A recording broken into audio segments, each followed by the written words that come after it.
एकदा एक वडील आणि त्यांचा मुलगा गाढव घेऊन गावाकडे निघाले. सुरुवातीला मुलगा गाढवावर बसला आणि वडील चालत होते.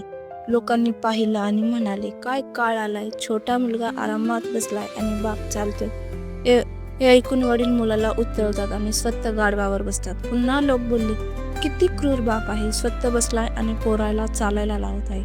मग दोघंही गाढवावर बसले. लोक पुन्हा म्हणाले, अरे बिचारा गाढव, दोघांनी मिळून किती थकवलं आहे त्याला. शेवटी त्यांनी ठरवलं, आपणच चाललो आणि गाढव रिकामं सोडू. तेव्हा लोक हसायला लागले. पाहिलं का, गाढव आहे आणि बसायलाही तयार नाहीत. हे लोक किती मूर्ख आहेत. शेवटी वडील मुलाला म्हणाले, बघ, आपण काहीही केलं तरी लोक बोलणारच. म्हणून लोकांना खुश करण्यापेक्षा आपल्याला जे योग्य वाटतं तेच कर.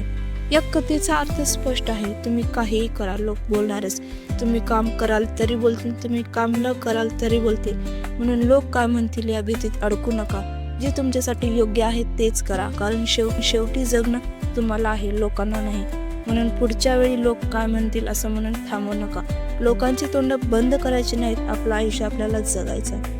जर तुम्हाला ही गोष्ट समजली असेल तर नक्की या रीलला सेव्ह करा आणि मला फॉलो करा, कारण रोज तुम्हाला आठवेल की लोक नाही, तुम्हीच तुमच्या आयुष्याचे मालक आहात.